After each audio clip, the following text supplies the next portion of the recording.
Thanks, man. My pleasure. Thank you. Wonderful piece. Superman is an iconic figure around the world. There will be many bidders on this item. You never know what's going to walk through the doors of the gold and silver pawn shop, and sometimes what happens next is nothing short of shocking. From unexpected discoveries to wild negotiations and unbelievable twists, Pawn Stars has delivered jaw-dropping moments that left fans stunned and the cast speechless. Rob, the underwear drawer at my house. So this is the original Superman 1 costume worn by Christopher Reeve. Is this like a weird thing you wear on the weekends? I outgrew it. If the original Superman is not Clark Kent, then I have no idea who is. Now let's kick this off with this customer walking into the pawn shop with something that's very out of the ordinary. He brings in what he called an original Superman costume that was used by Christopher Reeve. The customer says that he bought the costume at an auction 4.5 years ago and he wants to sell it so he could get some money, so he could reinvest in other pieces to expand his collection. Movies like this were cool. It wasn't like they had CGI, so they had to create all this stuff. Christopher Reeves had to put on all the muscle. They didn't use a padded suit at all. He put on like, I think, 20 pounds of muscle for the movie. Somehow I don't buy that, but if he says it's the only one, I guess we are going to have to take his word for it. Everyone knows the Superman movie was such a great movie. If it wasn't, I don't think they would have gone on to make 5 sequels. The first Superman movie had a budget of $20 million. When the movie was in theaters, it made over $70 million. You can tell it was quite a movie. All right, because if you're filming 7 days a week, long hours, there's not no time to wash this thing, it would get really funky, all right? At this point, I'm pretty sure the question running through everyone's mind right now is how many times Corey has watched the Superman movie. He seems to know quite a lot about the items in the movie. They end the discussion about the costume, and the customer pulls out another item. He brings out the green crystal that was regarded as the kryptonite in the movie. This customer must really love Superman to have all these items in his collection. If he had kids, I'm sure they would call him the best dad in the world. Okay, so how much do you want for all this? $300,000 for both. It's quite a bit of money. Do you mind if I call someone in? No problem at all. Okay, can you throw up the tall Rob signal? That's Batman, dude. Calm down. The customer seems to be very sure that the items he brought in are authentic, but if he wants $300 for both of the items, then I think Rick has every right to call an expert. $300 is a lot of money if we are being honest. Who knows, maybe the items are actually authentic like the customer said. Oh well, Rick tells the customer that he has to call in his expert to come check out the items. I mean, for the price he mentioned, there was no way Rick was not going to reach out to his expert. Hey, there's my pajamas. Wow. That is definitely wow factor. And he also has a crystal that built the Fortress of Solitude. It's a great piece and perfect to go along with this suit. So let's talk about the suit. Wow. What are the odds that the expert saw this particular costume 4.5 years ago, the exact same period that the customer purchased the costume? Now the expert comes in, and the first thing he says is that the rule of Hollywood memorabilia is that they never make one costume. He puts on his gloves to examine the costume because it could have a lot of oil and dirt on it. And let's not forget the fact that he said the only way to identify its authenticity is through the chain of ownership. For 1978. It's a stretched nylon. Second clue we look for is a prop number. So when I do come across a piece that doesn't have that, it questions its authenticity immediately. Carefully lift this up. We have a sewn on label that says C. Reeve and a prop number and a studio number. Looks like the costume passed the check of being authentic. The expert begins his check and he starts by going through the material of the costume. He says that it's made of stretched nylon, which fits the fact that it was made in 1978. The second thing he looks out for is the prop number, and to his surprise he finds 1 and a studio number, which immediately verifies that the costume is very much the real deal. Now let's see how much it's valued at. Legit. So what do you think it would be sold at auction for? With that piece, I think at auction, you're looking at a significant value in excess of $250,000. Now I feel mad for doubting that the costume was authentic. Phew, this customer might actually walk home with a lot of money. That's if Rick is willing to pay that amount of money. The expert rounds up his assessment of the costume and he tells Rick that the price he would give the costume is $250,000. And there's a high chance that it could be higher, given the fact that Superman is an iconic figure around the world, and there would be many bidders for the item. You're right around 250,000. Just get down to brass tacks. I'd give you 200 grand for it. Best price on this is $150,000. At 200 grand, I won't lose money. And like Rob said, I think it's a great investment, but investments go up and down, and I've seen it happen a million times. It's authentic, and I have the paperwork for it. I understand that, but it's not a perfect world. There's nothing is for sure. Ooh, looks like it's going to be tough convincing this customer to take anything less than the amount the expert gave. Since the expert values the costume at $250,000, the customer decided to stick to that price. Rick offered to pay him $200 in cash, but the customer was insistent on going with the price the expert gave. Is Rick going to be able to convince this customer to walk away with $200? And you're over with it. You don't have to worry about walking outside, tripping and getting a hole in it, or getting radiation poisoning from the kryptonite. Not kryptonite. I'll do 200 grand. Yeah, I'm firm on the $250,000. If you change your mind, let me know. I guess that's the end of that deal. Rick was not able to get the customer to agree on $200,000. Rick tried to make a joke and said that if the customer took the $200,000 in cash he was offering, he wouldn't have to worry about tripping or making a hole in the costume while taking it outside. All that failed to work, and the customer still refused to change his mind. He believes he can sell it to someone who would buy it for the price he wants. Good luck to him. This is Terry. Hey, how's it going, man? How are you? This is obviously Prince. Prince.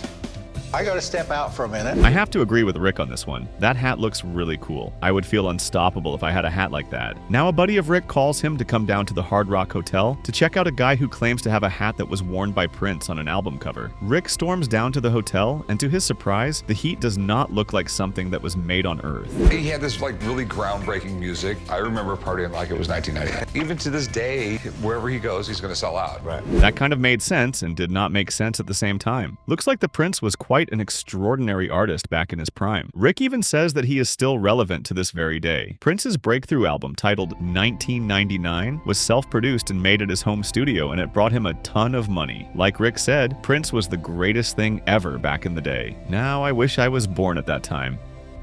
Rock and roll stuff scares me, especially when it ends up at a charity auction. People just assume everything's legit. I mean, my big concern about this thing is this doesn't match that. There's more chains on the album cover than there are on this. Why do I get the feeling that this particular item might not be as legit as the customer claims it to be? Rick takes a close look at the item, and he notices that the hat on the album cover does not look like the hat that's up for sale. A couple of chains are missing, and the fact that the hat ended up at a charity auction just makes him very skeptical about its value. The customer says he wants $5,500 for the hat, but Rick has to speak to his friend first. He owned his name, so it's why he became a symbol. Okay.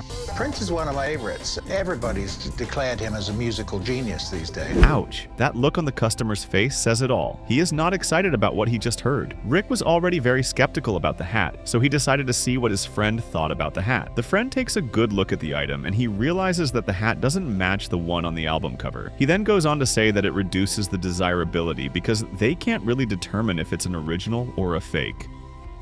What is it worth? If this could be connected directly to Prince, I'd say $3,000-4,000. But the way it is now, which is a bit speculative, I'd say it's more in the $800 to $1,500 range. Well, I guess that settles that. We have all the answers we were looking for. The expert says that if the item were to be connected to the artist Prince, it would be worth around $3,000 to $4,000. But since they can't verify or ascertain that the hat he linked to Prince, the price would fall between $800 and $1,500.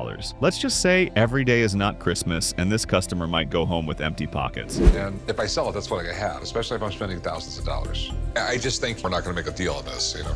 So maybe it's worth trying to put a paper trail to it. Looks like I was right about him going home with empty pockets. Rick and his friend come to a conclusion, and sadly they don't make a deal with the customer. Nobody wants to buy something they can't verify or determine if it's an authentic item. Rick then tells the customer that if and when he is able to verify that the hat actually belonged to Prince, he should give him a call, and maybe then a deal can be made. It must really suck to be in this customer's shoes right now.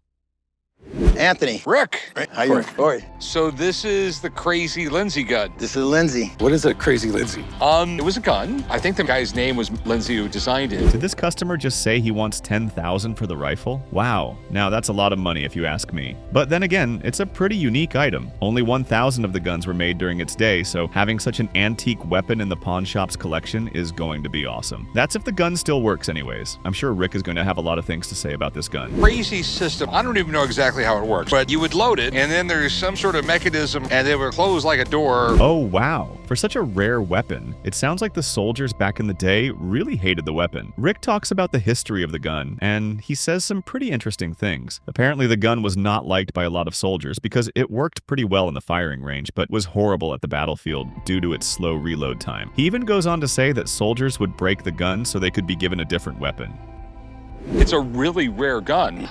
Where did you get it? Well, for 18 years, I worked for this attorney. A week before he retired, he said, "Hey, Anthony." When it comes to checking out guns, this is the part that usually gets Rick on his toes. Now, Rick asks the customer how much he wants for the rare Civil War Lindsay double rifle, and the customer says that he is looking to get $10,000 from its sale. Rick then tells the customer that he would have to call his expert to come check out the gun and analyze two things. The first is if the gun works at all, and the second is the gun. Let's see what the expert has to say. So, in 1860, this double hammer musket system designed by a man named John Parker Lindsay, and he got a patent for this system. So what it is, it's double hammer, single barrel, single trigger, double rounds. I guess we know why he is an expert when it comes to guns. The expert makes his way to the firing range to meet up with Rick and examine the rare Civil War Lindsay double rifle. He sets his eyes on the gun and is immediately excited by it. He then goes on to give a proper explanation of how the gun is loaded and how it's able to fire 2 bullets at the same time. Big seal between the first round and the second round. Firing the first would make the second round also fire, and it's too much pressure for the chamber, so the gun will literally explode. It's crazy that people would want to collect a gun when it's known to be a failure of a weapon. The expert is done explaining how the gun works, and he gets to why the gun was a massive failure back in its time. After the Michigan Volunteer Infantry took them into the line of Peebles Farm and they lost the war, the guns were taken out of service and a lot of them were destroyed. The ones that escaped destruction are now very hard to find. A failure. I'm not shooting it. I mean, it would be safe if you just fired one round out of it. Yeah, if you just fired the rear round, it's safe because it's just a single shot. I guess nobody wants the gun blowing up in their faces. Now Rick asks the expert if it's safe to even fire the weapon given how dangerous the gun is. The expert explains that since they would be firing just one shot, it's pretty safe, but before they do that, he would need at least an hour to properly inspect the gun and make sure that when they fire the gun, it does not hurt anyone. Well, let's see if this gun is going to live up to its history. The diagnosis is healthy. Diagnosis is perfect, yes. Okay, you guys ready for this? Yeah, ready for it. Let's go. Got your ears in? Now, that was a perfect shot. I've got to say, this expert's aim is on another level. The expert comes back with the diagnosis of the tests he performed on the gun, and it turns out that the gun is in very good condition to be fired. He arranges 3 clear buckets of biodegradable water beads that serve as the targets. He loads the gun with gunpowder and aims at the obstacles. He fires one clean shot, and as you can see, the gun works pretty well. Now let's get to the next part of the conversation. All right, so the big question. They only made 1,000 of them, and most of those don't exist. So what do you think this thing would go for in the condition it's in? $4,000. Well, that's going to take the smile off the customer's face. The expert is done testing the gun, and Rick asked him the big question, which is how much the gun is worth. The expert, without a doubt, tells Rick that the gun is to be valued at $4,000. The customer hears those numbers, and his face says it all. He is not happy that the price went from $10,000 down to $4,000. I wonder what Rick is going to offer the customer. Yes. Okay, so you wanted 10,000. I'm thinking 2,500 bucks. I can't do it for 25. Okay. Haha, Corey kind of has a point there. I mean, who is going to want to buy a gun that didn't work right in the first place? Well, even after the expert said that the rare Civil War Lindsay double rifle was valued at $4,000, the customer told Rick that he would not go with the price. Rick offered the customer $3,100 for the gun, but he declined, saying that the lowest he would take was $8,000. In the end, no deal was made. Now let's get to the next item, shall we? This is like the original breathalyzer. I got the beer barrel and alcohol meter from my grandfather after he passed. I know it was old and worth something. I just held on to it for a while. This would be my first time hearing the words near beer. Now this customer walks into the pawn shop with 2 items. The first item is a beer barrel and the second one is an alcohol meter. The customer says that he got the items from his grandfather after he passed away. He knows they are old and most likely worth something, and so he decided to bring it to the pawn shop to see how much he could get for them. The government took the brewery, but this is the crazy thing. The government continued to make beer, and it eventually went broke. And before everything went to hell, this is how they transported beer. Looks like we have another customer who isn't ready to take the price that Rick is offering. Rick knows quite a lot about the beer barrel, but he has no idea what the alcohol meter is. It's weird that he doesn't know anything about the alcohol meter because Rick knows almost everything about anything. The customer says that he wants $2,000 for both items, but Rick tells him the best he can do is $1,000 for both items. This thing right here is cool, but it takes up a lot of space. I mean, what would we take? You do 14? You know what? 1,400 bucks, I think I can make money. All right, that'll work. Thanks. If you ask me, I'd say Rick only bought these items because he loves the history of beer and would probably like to know more about the item. After Rick offered the customer $1,000 for both the beer barrel and the alcohol meter, they went on to dip on the prices, and in the end, Rick agreed to buy both items for $1,400. Now Rick is about to head down to San Diego to meet his friend, who is a brewmaster, and find out the worth of the items he just bought. I got two really cool items. I have this 1800s scientific instrument for measuring alcohol, and I have no idea how it works or really what it's worth. Seems like we are about to see the instrument live in action. Rick makes his way down to San Diego to meet up with his friend. The friend takes a look at the item and he says that it's an ebulliometer. It's an instrument that's used to determine the boiling temperature of liquids. The expert says that he would love to see how the instrument works, but he is just concerned about the mercury that's inside the instrument. At least he is interested in the item, so maybe Rick might just sell it to him. Fill and refill, clean these. You got your keystone here. You put the tap right on there. This would obviously be on its side, and you dispense beer right out of here. And that's why Rick always sticks to his prices when he is bargaining with a customer. He saved $600 from the deal he made with the customer who brought in the items. The expert takes a proper look at the two items and he gives an estimated amount for both of them. He tells Rick that together the items would be valued at $2,000, which was the original amount the customer wanted to pay for them. How many barrels do you got right now? We're pushing about 800 of these barrels. It's beer that's finished and ready for market, but we take a portion of each batch and we can park them in here up to a year.